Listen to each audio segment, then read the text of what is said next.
begin. To the victors, well, many spoils. Hillary Clinton and Donald Trump racking up big Super Tuesday wins and huge delegate hauls. Hillary winning 7 states to Bernie Sanders' 4. The Donald winning 7 of the 11 states, tightening his grip on the Republican nomination and claiming victory all over the map, winning from Arkansas to Massachusetts. But Trump didn't have the leaderboard all to himself. Nope. Ted Cruz winning his home state of Texas, as expected, but also reeling in wins in neighboring Oklahoma and Alaska. And Marco Rubio finally notching his first win, winning the GOP caucuses in Minnesota.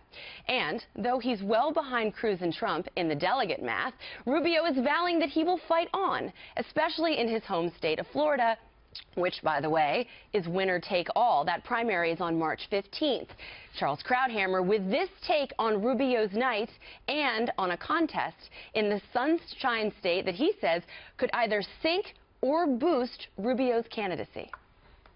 Rubio, I thought, had a rough night. He did win 1 state, but that, I think, is highly offset by the fact that he did not get to the 20% threshold in Texas, which will cost him a lot of delegates. Everything will happen in Florida. That's going to be the Waterloo for Rubio. If he loses, it could be springboard if he wins. All right, so let's talk about the evening. Charlie Hurt. Donald Trump had a very, very good night. Despite millions of dollars and attacks by the establishment, Marco Rubio, not so much. I mean, he made a lot of people laugh before last night. Nobody's laughing now. With his attempted Don Rickles routine. Yeah. That was a pretty good shot from Donald Trump at the end of the night. But, you know, obviously Donald Trump was the big winner last night. And ironically, you know, obviously he could have done better. He could have won more places. But ironically, one of the reasons that he was a big winner is because Ted Cruz won a couple of states, and because, quite frankly, Marco Rubio won a state. And what that does is it gives both candidates what they believe. I don't really see a path forward or a path to the nomination, but it gives them a reason to stay in the race. And as long as the two of them are staying in the race, it's going to keep Trump just ahead of the law. Yeah. Just to clarify, you meant a path forward for Ted Cruz. Right. Or a Marco Rubio. Or Rubio, for that matter. All right. So you think he has to win Florida, Marco Rubio? Or is this just, even if he doesn't, Charlie, do you see a pathway for him? Well, no, I don't. But I also realize, I know these politicians well enough that even if Rubio doesn't win Florida, he will somehow delude himself into thinking he has a path to the nomination, and he will stay in the race. One thing it for sure does, because you've got, what, 1,237 delegates up. And total now for Donald Trump is north of 300. So you still have like 900 out there, right? So what this does do is it may not open up a pathway for Cruz or Rubio, but it does put a big question mark on the convention. Because if he doesn't have the majority of delegates, or if he doesn't get to that 1237 before then they can do those kind of behind-the-scenes deals that voters have said, please don't do that, we're going to hate you for doing that. By the way, Rubio tipping his hat to early voting today. Remember, early voting started in Florida a couple days ago. We have the video of him. I don't know if we can tee it up, but we had it this morning of him voting. So he's already looking ahead. He knows his battle. He knows he has to win Florida. The problem for him is that he does well among late deciders, so early votes, I'm not sure, benefit him. You said you need 1,237. I think that's right. Yep. It is. Trump has 316. Rubio has 106.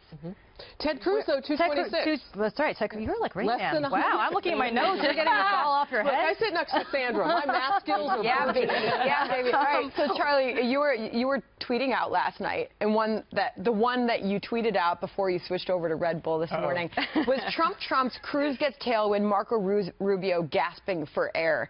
But just before there, you made a specific reference to the party's performance and the way the party came across last night, and you said absolutely devastating night for the GOP establishment. I think it is largely because the state of the race, it doesn't change at all. You still have Trump cruising, you know, at the higher altitude, and Cruz and Rubio staying in the race.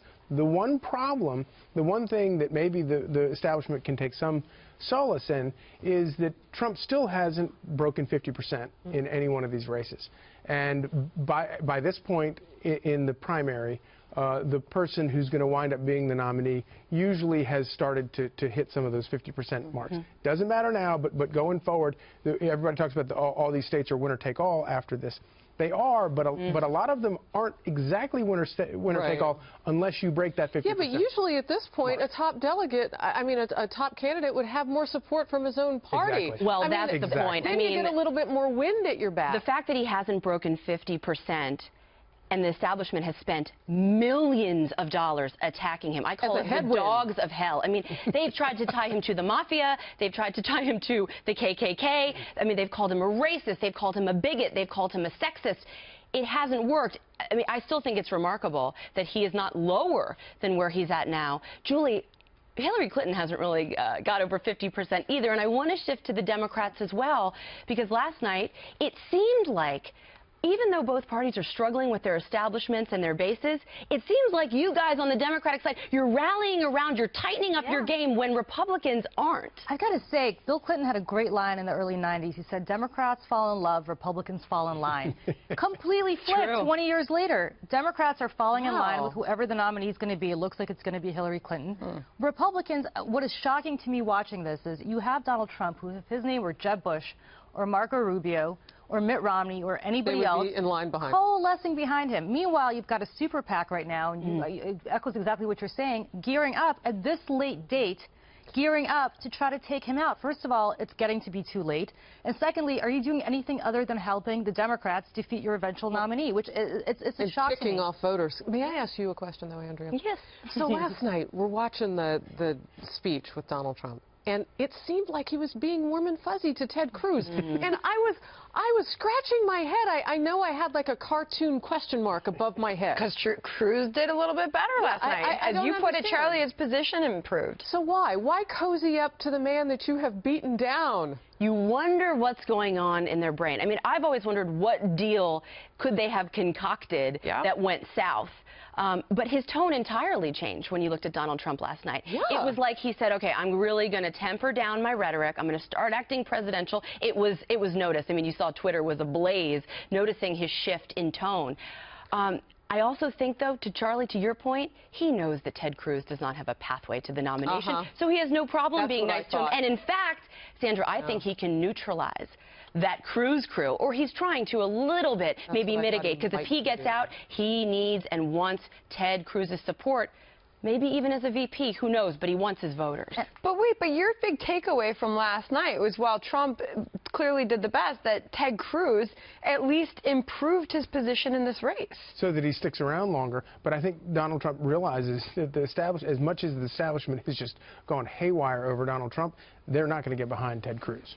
Right. No? Right. But do they need to, Julie, start to do what Democrats are doing for Hillary Clinton and say, look, we're going to put all our Trump derangement disorder issues, we're going to go see our therapist this week, we're going to talk to them about our issues, all the media elites are going to calm down, they're going to stop all their nasty tweets, they're going to get behind Donald Trump. Is it going to happen? No, of course not. I mean, you have you've had the Speaker of the House, Paul Ryan, basically coming out and disavowing him yesterday on the KKK stuff. Same thing with Mitch McConnell. He's threatening Paul Ryan and saying, oh, yeah, by the way, he's going to pay a big price if he doesn't get along with me. So they're not going to fall in line. And it's, I think, suicidal for the Republican Party to be doing what they're doing. Well, Trump fired back on Paul Ryan. Yeah, he did. It's on. I mean, first it was the Pope.